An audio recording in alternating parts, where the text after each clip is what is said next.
What's up everyone and welcome back to HateWatchers. Today we're going over episode 7 of Ahsoka, entitled Dreams and Madness. Let's dive in, and of course, spoilers ahead. We kick things off in Metropolis where AWOL General Harrison Dula is back talking the Senate, while the incompetent New Republic continues to be cartoonishly incompetent, because Filoni can't write for shit outside of animation. The show is dragging on per usual when a shiny fan service distraction walks in the door, bringing word from General Senator Princess Leia to exonerate Hera. Still on this acid trip, Ahsoka is training in front of her fan service distraction because nothing is off limits when trying to distract fans from the incredibly mediocre story of the show. Even in training, Ahsoka's movements are slow and painful to watch. The whales drop out of hyperspace right in the middle of a minefield. Yeah, get 'em! Fuck you, whale! Then the whales fart back off into hyperspace. Good riddance. As she navigates the minefield, Ahsoka's face looks as full of pain as ours are when we watch her scenes. Planet side, Thrawn just now finds out that Ahsoka was Anakin's Padawan. A nice, subtle way of undercutting his whole persona built around knowledge and strategy.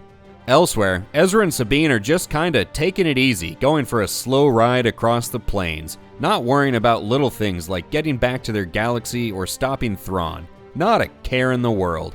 Sabine has filled Ezra in on all of the events of the original trilogy that he's missed out on, and he's like, wow, that sounds way better than all the shit we did in Rebels, and everything I've heard about the sequel trilogy.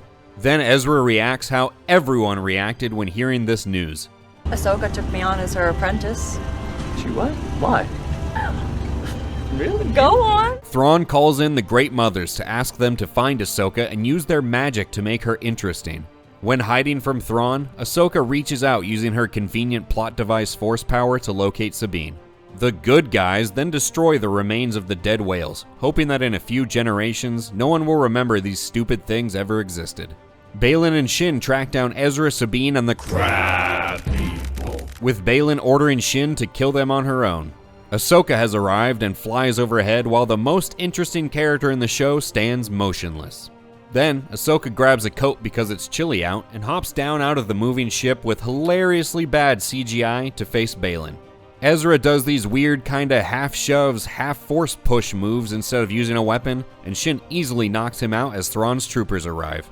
Hu Yang does a flyby in the ship and drops some firecrackers that distract Baylan long enough for Ahsoka to carjack him. Thrawn is playing Risk back at the ship to pass the time until Disney has the balls to really use his character. It'll be a while. Sabine and Ezra get surrounded, but Ahsoka shows up to save the day, looking like a C-list actor. Then Thrawn says, "You're right, this show is pretty boring. Let's just bail and leave all these lame characters behind." And Shin runs away without any fanfare, squandering an opportunity to do anything interesting with one of the 3 interesting characters you have. Ahsoka is reunited with Ezra and Sabine, and the crab people slowly pop their heads out one by one, giving us enough time to say, "That's it?" as the episode comes to an end. Well, we've reached that point in the video where we have to decide if this episode was a great watch or a hate watch. And this episode fell all the way into hate watch territory, confirming that this show will finish without ever stringing together 2 consecutive good episodes. Yeah, there was some action. There were some lightsabers and force powers and blasters, but it was all so forgettable. You won't remember any of it a year from now. It was all bland, devoid of tension, and completely overshadowed by the absolute baby steps this show is taking with its story. Ahsoka reconnected with Sabine and Ezra, Thrawn got a little more progress on loading his ship, and Baylan is off doing something. That's it. That's all the progress we made in the second to last episode of the season. It just continues the amateur hour writing that's become synonymous with Disney Star Wars, and any competent writer could have gotten us to this point in 5 episodes and in a much more interesting manner. This show has taken way too long to develop things. Without blindly guessing, we still have no clue what the fuck Baylan is doing or why we should care outside of him just being one of the 2 to 3 interesting characters this show has. Speaking of which, this episode did nothing for Thrawn's character except chip away at what little tiny bit of his menacing persona the show had bothered to try and build up in the last episode. This was exemplified by when Thrawn decides to send a platoon to slow down Ahsoka and the rebels, after specifically not being willing to send any troops just 1 episode prior. Their mission is to slow down the rebels so Thrawn can finish loading cargo.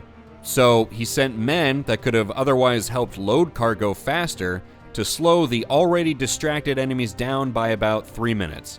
And when he had all of the rebels surrounded and confined to one spot, he didn't just call in an airstrike and end it for good, even though he was already willing to lose those troopers. Nope, then he tries to play it off like it was a good decision and change the subject so everyone would just move on. It would seem odd for a tactical genius to send any troops to confront the rebels when Shin was already there, since his plan was to just leave anyway, but I have to force myself to remember that in Disney show canon, Thrawn is a loser. So if this downward trend continues, expect plenty of backlash from fans. Villains can only be as intelligent and cunning as the people writing them, so by that logic, Thrawn is a drooling furry who wears a cowboy hat to his office job. And it was nice to see that Ezra and Sabine are so carefree about the dire situation they're in, just slowly riding across the plains, gabbing it up. Way to take your audience completely out of what should be a tense, dramatic situation. If the characters don't care about the odds they face, why the fuck should we? Also, it looks like those night troopers were just regular shitty cannon fodder stormtroopers instead of anything else. Which is a shame, because seeing them die at the hands of the middle school dropouts that pass for heroes in this show, only to then rise again, reanimated by witch's magic, would have been a much better scene. You can't have your central characters taking your audience out of the show. You can't just drop storylines for 5 episodes at a time and expect us to give a shit about the payoff. You can't take legacy characters and tear them down while asking your audience to take them seriously. You just can't have these problems in the penultimate episode and get the benefit of the doubt at this point. On the positive side, at least Ezra brought a little personality to things, unlike the 6 episodes we spent with the Sabine and Ahsoka mannequins. Although him refusing to use a weapon, only to pick up a blaster a few minutes later, was a fantastic example of how poorly thought out the writing is. There are a lot of loose ends heading into next week's finale. How will our heroes, in quotation marks, make it back to their galaxy? Who is Shin to Baylan? What the fuck is Thrawn loading onto his ship? What the fuck is Baylan doing? Is the entire storyline of Sabine getting trained dead in the water? I'm putting the odds of them being able to wrap all this up and put a bow on it in a satisfying manner near 0. Speaking of odds, what are the chances that Sabine gets some tense, dramatic moment next week where Ezra is in danger and suddenly she can use the Force? I'd say those odds are pretty high. But what about you? What did you think about this one? What other storylines has this show rushed or completely dropped at this point? Let us know in the comments. If you haven't already, remember to hit that thumbs up below and like the video if you liked it, and consider subscribing to HateWatchers to stay up to date on Ahsoka. Thank you for taking these baby steps with us today, and we'll catch you on the next one.